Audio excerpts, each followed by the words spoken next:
So this evening, what we're going to talk about, topics for discussion, are three common types of bladder leakage: urge urinary incontinence, or UUI, stress urinary incontinence, or SUI, and mixed urinary incontinence, which is MUI. We're going to talk about the prevalence and treatment of each. So to get started, urinary incontinence, what is it? Well, it's a loss of bladder control, plain and simple. It results in urinary leakage. Basically, the bladder expels urine and you don't want it to. That's urinary incontinence. It is a very common problem. 1 out of every 3 women over the age of 45 has some sort of urinary incontinence, one of the 3 types that we just listed. And 13 million women in the United States over the age of 45 suffer from stress urinary incontinence. That's roughly 1 out of 2 women over the age of 65 that's also going to have some sort of stress urinary incontinence, mixed urinary incontinence, or urge incontinence. So why, if you have this, would you not seek treatment? A lot of people, frankly, are just embarrassed. It's a touchy subject. Nobody wants to discuss what's going on. It's certainly not something that, my mother's age group discussed. My age group is a little more open. They tend to discuss a few more things, but most people are just frankly embarrassed because they don't want people to know what's going on. A lot of men and women just are not aware that it's a very treatable condition. It's something that we can very easily take care of. We've got new advances out there now that are very effective, ranging from medications to exercises to bladder pacemakers, as a matter of fact. I get a lot of ladies into the office and they say, well, I just kind of thought that it was something that I had to live with. And really, it is not. It's not just a normal part of aging process. It is something that is very fixable. So urge incontinence. It occurs when nerve pathways from the bladder to the brain are somehow damaged, leading to a sudden bladder contraction.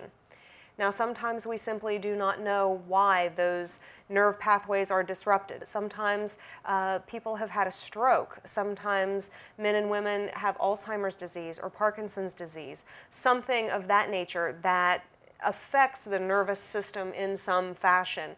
Whatever affects the nervous system, whether it be multiple sclerosis, whether it be diabetes, it is going to affect the bladder in some way, shape, or form at some point because the bladder is controlled by nerves. So the urge incontinence will happen when those nerve pathways have somehow been disrupted. So potential risk factors for urge incontinence. Pregnancy, who didn't see that coming? Kids cause everything, right? Yeah. Hysterectomy can be a risk factor. Physical activity, meaning very heavy physical activity, weightlifters. If you work out in the gym, a lot, that you're just really putting a lot of pressure on the abdomen, that can be a risk factor. Diet, smoking, again, who didn't see that coming? Smoking causes everything as well. And we also have the hormonal component. Lack of estrogen in the system can also lead to bladder irritability. So what about treatments? The goal of treatment is to help stabilize the bladder. You want to reach that state where the bladder is in a very stable situation.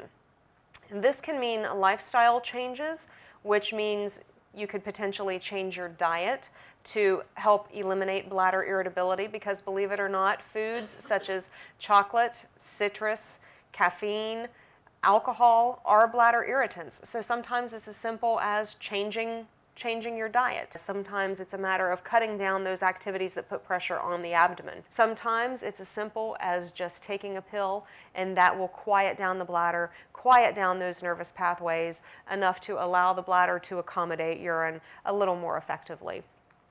And we also have neural stimulation. Now, what is that? Most doctors don't even know what that is. It's a device that's been around since around 1996, 1997. It is actually a bladder pacemaker. Much like the pacemaker that you get for your heart, same thing. It controls the bladder. It's placed, 2 wires are placed down into the lower part of the back, into the tailbone area. For a week-long trial period, we test and see which side is more effective. If you have more than a 50% improvement in your symptoms, we consider that a success, and we go on to implant the device. Now, the device is about the size of a silver dollar. It's implanted in the fleshy part of the hip, And you have a little remote control that you can dial up the stimulation if you need it, or you can dial down the stimulation depending on how the bladder is behaving. So we've come a long way these days. So we'll move on to stress incontinence. And what is stress incontinence? Well, that occurs when the pelvic muscles have been damaged or stretched around the bladder or the urethra. They have become stretched such that when you cough and sneeze, the urethra now moves and allows urine to leak out.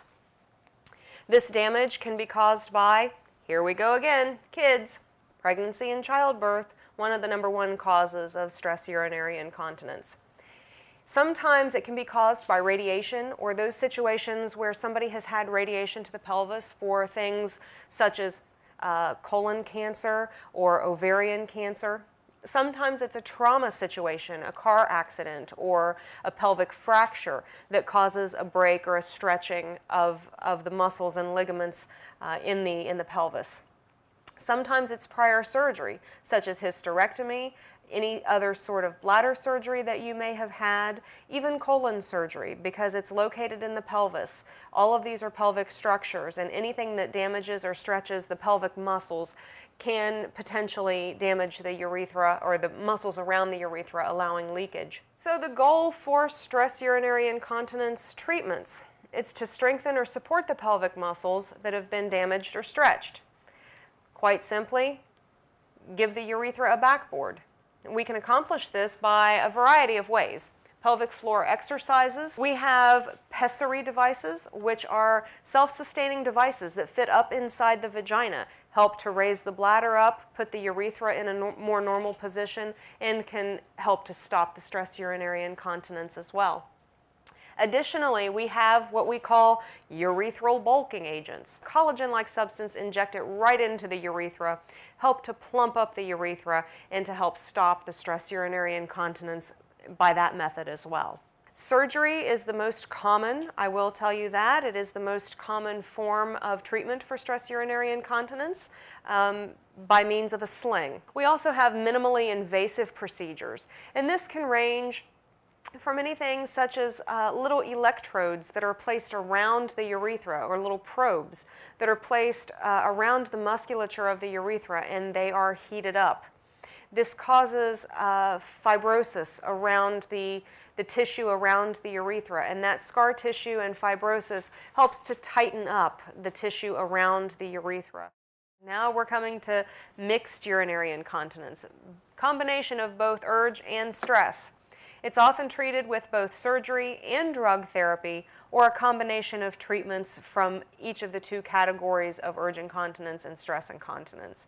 Typically the most common form of treatment is medication therapy to cover the urge incontinence and surgical treatment to correct the stress incontinence. That would be our most common combination. So, steps for a solution.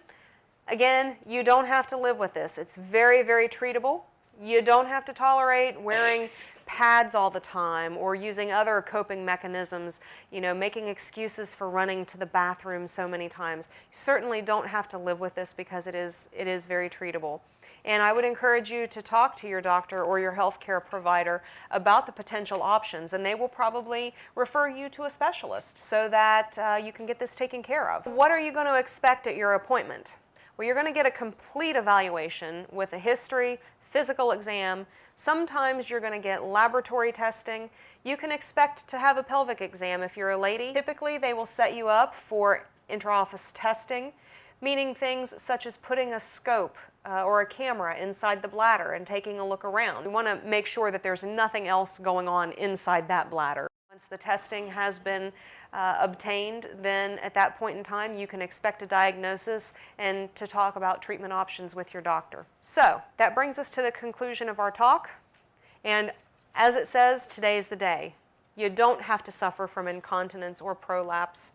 There are treatments available to take care of these. There are new advancements that help to take care of these problems, and it all comes down to quality of life. You want a quality of life. Everybody wants to enjoy life. Why not enjoy it to the fullest?